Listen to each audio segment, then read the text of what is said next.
దేవుని యొక్క వాక్య భాగంలో 4 చెంగులు పట్టి దింపబడిన పెద్ద దుప్పటి వంటి ఒక పాత్ర భూమి మీదకి దిగవచ్చుట చూచెను. అందులో అన్ని విధములైన జంతువులు, పక్షులు మరియు ప్రాకు పురుగులు ఉండేను అని మనం చూస్తూ ఉన్నాం. అంటే ఆ సహోదరి స్వరాలు ఎప్పుడైతే అవి దింపబడ్డాయో ఆ స్వరం ఏమంటుందంటే అప్పుడు వాటిని తినమని ఒక శబ్దము పేతురుకు వినబడింది. ఆ సహోదరి స్వరాలు అంటే ఒక శబ్దం వినపడ్డది, అయ్యా నువ్వు ఆ మూటలో ఏవైతే ఉన్నాయో అవన్నీ కూడా నీవు తిను అనే మాట అక్కడ వినపడినట్లుగా మనం చూస్తూ ఉన్నాం. ఇందాక చెప్పారు ఎవరు? యూదులు. అంటే యూదులు ఏమడితే తినేసేవారు కాదు. చాలా మంది చూడండి అన్ని పక్షులు తినేవాళ్ళు ఉంటారు. చైనా దేశంలో అయితే ఇంకా అన్ని కూడా తినేస్తారు. మనం ఏవైతే తినమో వాళ్ళు కూడా వాటిని పాములు తింటారు, కప్పలు తింటారు, మిడతలు తింటారు. ఆఖరికి చూడండి ఆ భూమిలో చిన్న లద్దె పురుగులు ఉంటాయి, వాటిని కూడా ఫ్రై చేసుకుని తినేస్తారు. అంటే అన్ని జాతులను వాళ్ళు తింటారు ప్రియమైన వాళ్ళు. అందుకనే కరోనా విస్తరించడానికి కారణం ఏంటి అంటే మొత్తం ఏది పడితే వాళ్ళు తినేస్తారు. ఒకసారి ఆ మిస్సమ్మ గారు తీసుకొచ్చి చైనా దేశం వెళ్ళారు. వాళ్ళు తీసుకొచ్చి ఎదురుగుండా పెట్టి అందరూ లైన్గా రమ్మని తినమంటున్నాడు. తినమంటే మామూలుగా తినకపోతే బాగుందని మేము కూడా ఇలా పెట్టుకున్నాం. ఈ గెడ్డు పాములా ఉన్నాయి. అసలు నోట్లో పెట్టుకోగానే బాగుంటుంది. మళ్ళీ ఆ ఎదురుకుండా ఇలా నవ్వుతా బయటకు వచ్చేసి అందరూ ఏం చేశారు? వాంతులు చేసుకున్నాం. అంటే మామూలుగా ఆ యొక్క ఫుడ్ మనం ఎవరు కూడా తినలేం. అంత మామూలుగా భయంకరంగా ఉంటుంది. అంటే వాళ్ళకి అలవాటు అయిపోయి వాళ్ళు తినేస్తుంటారు. కాబట్టి ఎందుకంటే ఎందుకు చెప్తున్నారంటే ఈ అన్ని జాతుల ప్రకారం ఉన్న యొక్క పక్షుల్ని అన్నిటిని కూడా ఆ స్వరం ఏమంటుంది? వీటినన్నిటిని కూడా తినవని పేతురు గారికి చెప్పినట్లుగా పరిశుద్ధ గ్రంథంలో మనం చూస్తూ ఉన్నాం. కాబట్టి ఇక్కడ ఒక విషయాన్ని మనం ఏ యూదుడు కూడా వాటిని కనీసము ముట్టుకోవడానికి మనం చూస్తూ ఉన్నాం. కొన్ని ఇక్కడ మనం చూస్తున్నాం లేవి కాలంలో మనం గమనించినట్లయితే ఇంటి దగ్గరికి వెళ్ళిన తర్వాత చదువుకొని 11వ అధ్యాయంలో దేవుడు కొన్ని ఏం చేశాడు? నిషేధించాడు. కొన్ని తినే పక్షుల్ని, కొన్ని తినే యొక్క జంతువుల్ని దేవుడు ఏం చేశాడు? నిషేధించాడు. యూదులు పంది మాంసం తింటారా? ఏమా యూదులు పంది మాంసం తింటారా? తినరు. అంటే మామూలుగా మనం గమనించినట్లయితే వాళ్ళు కట్ చేయకుండా చంపేసే వాటిని దేనికి కూడా వాళ్ళు తినరు. పందిని ఎలా కోస్తారు? అమ్మా పందికి మూతికి మామూలుగా కట్టేసి దాన్ని చంపేసిన తర్వాత వాళ్ళు కోస్తారు. అంటే వీళ్ళు ఏదైతే ఇక్కడ తినాలనుకుంటున్నారో వాటిని సంహరించిన వాటిని మాత్రమే యూదులు తింటారు. ఈ 11వ అధ్యాయంలో ఏమి తినాలో ఏమి తినకూడదో దేవుని యొక్క వాక్య భాగంలో చాలా స్పష్టంగా వ్రాయబడినట్లుగా మనం చూస్తూ ఉన్నాం. ఇలా బలవంతంగా చంపేసే వాటిని ఏమాత్రం కూడా వాళ్ళు తినేవారు కాదు. వాళ్ళు ఏమాత్రం కూడా వాళ్ళు ముట్టుకునేవారు కాదు అని పరిశుద్ధ గ్రంథంలో అయితే మనం చూస్తూ ఉన్నాం. అంటే దేవుని యొక్క వాక్య భాగంలో మనం గమనించినట్లయితే ఆయన అంటున్నాడు, పేతురు వద్దు ప్రభువా, నిషేధమైనది అపవిత్రమైనది ఏదైనా నేను ఎప్పుడు ఎన్నడూ కూడా తినలేదని చెప్పినట్లుగా మనం చూస్తూ ఉన్నాం. పేతురు ఏమన్నాడు?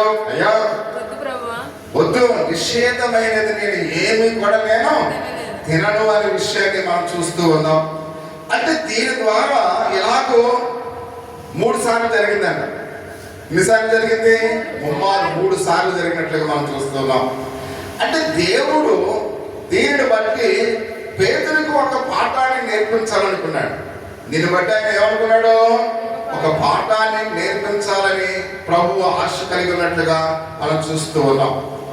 అంటే దేవుడు ఎందుకు నేర్పించాలని అనుకుంటున్నాడో ఈ దర్శనానికి అర్థమేంటో సరే పేతురు ఎందుకు ఆశ్చర్యపడ్డాడో కొన్ని విషయాలకి మనం చూద్దాం. ఆత్మ ఇదిగో 3 మనుషులు నిన్ను వెతుకుతున్నారు. నీవు లేచి కిందకు దిగి సందేహింపగా వారితో కూడా వెళ్ళము. నేను వారిని పంపి ఉన్నానని అతనితో చెప్పాను. వారు కొన్నేళ్ళని పంపబడిన మనుషులు అని మనం చూస్తూ ఉన్నాం. పేతురు దర్శనం యొక్క అర్థం ఏంటి ఒకసారి మనం ఈ యొక్క అర్థాన్ని ఆలోచిద్దాం ప్రియమైన వాళ్ళు. అంటే దీని యొక్క అర్థం ఏంటి? దీని యొక్క తాత్పర్యం ఏంటి? దేవుడు ఈ దర్శనాన్ని పేతురుకు ఎందుకు ఇచ్చాడు అంటే అక్కడ ఏమి తినమని ఏమి తినవద్దు అనేది విషయం కాదు. అంటే పాత నిబంధన కాలంలో వారు అంత నిష్ట కలిగేవారు అనే ఒక విషయాన్ని మాత్రమే అక్కడ చూపిస్తూ ఉన్నాడు. అందుకని దీనిని తినండి దీన్ని తినకండి అని దీని గురించి ఈ యొక్క వాక్యంలో మనం వినటం లేదు. కాబట్టి మనకి ఇష్టమైన వాళ్ళు తింటాం, మామూలుగా దేవుడు తినదాన్ని మనం మానేస్తాం. అంటే దాని గురించి మనం ఈరోజు మనం తర్కించకూడదు. కానీ దీని నుండి దేవుడు ఏం చేయాలనుకున్నాడు, ఒక పాఠం నేర్పించాలి పేతురికి అని ఒక ఆలోచనతో ఇక్కడ మాట్లాడుతూ ఉన్నట్లుగా పరిశుద్ధ గ్రంథం అయితే మనం చూస్తూ ఉన్నాం. అని ఈ రోజు చెప్పబడిన ఈ కైసరులో ఉన్న ఈ యొక్క మనందరం కూడా ఇప్పుడు చూడైతే ఆ ప్రాంతానికి వెళ్ళాలంటే గంటన్నర సమయం పడదు. ఇప్పుడైతే కారులో ఆ దినాల్లో ఒక రోజున్నర పట్టిదంట. అంటే 35 కిలోమీటర్లు అంటే చాలా దూరం. అంటే ఇప్పుడులాగా మనకు రోడ్డు మార్గాల్లో ఏమీ కూడా ఉండేవి కాదు. కాబట్టి అంత ఆ సుదీర ప్రాంతానికి ఇక్కడ పేతురుని ప్రభు నడిపిస్తూ ఉన్నట్లుగా మనం చూస్తూ ఉన్నాం. కానీ ఆ యొక్క రోజుల వారు వెళ్ళవలసి ఉన్నట్లుగా మనం చూస్తున్నాం. అందుకని గమనిస్తానికి మనం గమనించినట్లయితే కొన్నేళ్ళు ఇంటి లోపలికి వచ్చి ప్రవేశించి అనేకులు కూడి ఉన్నట్లుగా మనం చూస్తున్నాం. అప్పటికే చూడండి ఆ మాలిక పేతురు గారు వస్తూ ఉన్నారు. ఆయన మంచి ప్రసంగికుడు కాబట్టి ఆయన వాక్యాన్ని వినాలి అనే ఆలోచనతో కొన్నేళ్ళు ఇంట్లోకి అప్పుడే జనాలు ఏమైపోయారు, ఇండిపోయారు. అంటే పేతురు కొరకు వాళ్ళందరూ కూడా ఏం చేస్తున్నారు, వేచి ఉన్నట్లుగా మనం చూస్తూ ఉన్నాం. అంటే ప్రభు చెప్పిన మాట పేతురు విని, కాబట్టి ఇప్పుడు పేతురు ఎక్కడికి వస్తున్నాడు, కైసరులో ఉన్న కొన్నేళ్ళ ఇంటికి వస్తున్నట్లుగా మనం చూస్తున్నాం. అప్పటికే ఆ గృహం అంతా కూడా నిండిపోయినట్లుగా పరిశుద్ధ గ్రంథంలో అయితే మనం చూస్తూ ఉన్నాం. ఎప్పుడైతే అనేకులు కూడి ఉండటో వాళ్ళు చూసారు ఈ విషయం, వెంటనే అర్థమైంది ఎవరికి, పేతురికి. అంటే ప్రభు చెప్పిన ఆ దర్శనంలో ప్రభు ఇచ్చిన సూచనలన్నీ కూడా పేతురికి అర్థమైనట్లుగా పరిశుద్ధ గ్రంథంలో అయితే మనం చూస్తూ ఉన్నాం. అందుకని 20 వచనం అనుకున్నాడు ఆయన, పేతురు అట్టి వాటిని ముట్టుకోవడైనను యూదులకు ధర్మం కాదని మీకు తెలియను. అయితే ఏ మనుషుడు నిషేధింపదగిన వాడైనను అపవిత్రుడైనను చెప్పకూడదని దేవుడు నాకు చూపించి ఉన్నాడు అనే విషయానికి మనం చూస్తున్నాం. అంటే పేతురు రోమాలో ఉన్న ఈ శతాధిపతిలో అన్య జాతికి వారిలో సహవాసము చేయకూడదనే విషయాన్ని మనం చూస్తూ ఉన్నాం.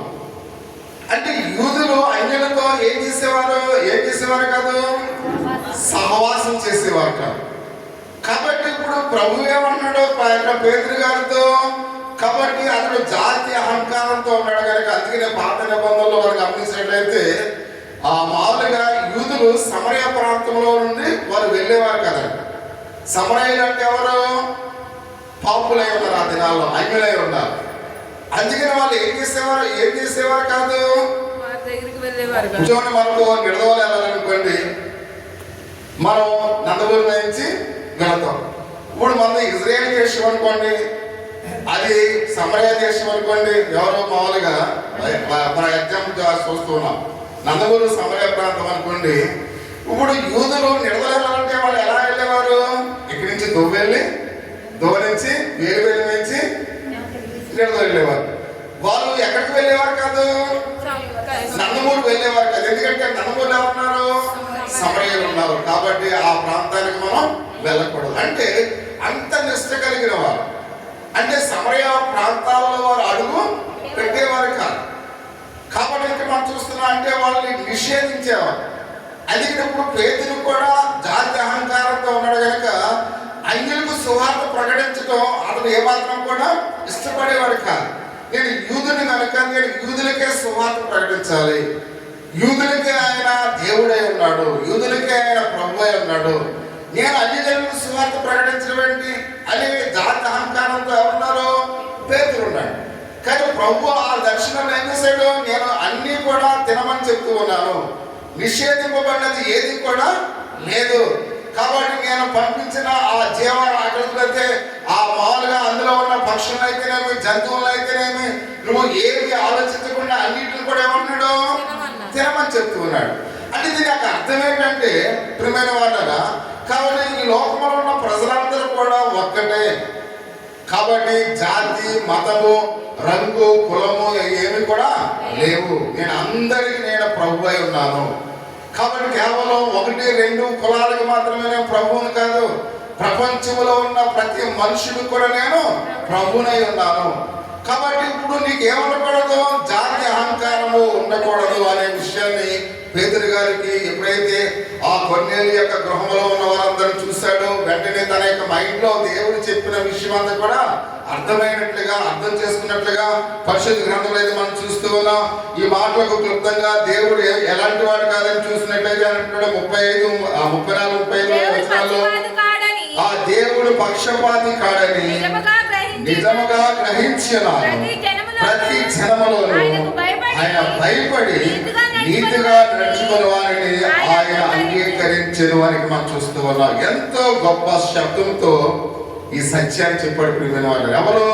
పేతురు. ఏమన్నాడు? ఆయన పక్షపాతి కాడు. కాబట్టి దేవుడు అందరిని ప్రేమిస్తూ ఉన్నాడు, తన పట్ల అంటే ఏ జాతిలో అయినా. కాబట్టి ఎవరైతే దేవుని యందు నీతిగా జీవిస్తారో, ఆ నీతిగా జీవించిన వారిని దేవుడు ఏం చేస్తాడు? అంగీకరిస్తాడు. మేము అంటే కొన్నేళ్ళు ఎవరో రోమియుడు, కొన్నేళ్ళు ఎవరో అన్యుడు, కానీ అతనిలో ఏముంది? నీతి ఉంది. అంటే నీతిగా బ్రతికిన వారి లోకంలో ఎవరున్నప్పుడు కూడా వాళ్ళని దేవుడు ఏం చేస్తాడు? విశ్వాసులుగా మారుస్తాడు. అంటే వాళ్ళు ఏ మతానికి చెందిన వారైనా, ఏ కులానికి చెందిన వారైనా, వాళ్ళు ఎవరైనప్పుడు కూడా నీతిగా బ్రతికిన వాళ్ళని దేవుడు ఏం చేస్తాడు? వారి యొక్క హృదయాన్ని మారుస్తాడు ప్రియమైన వాళ్ళ.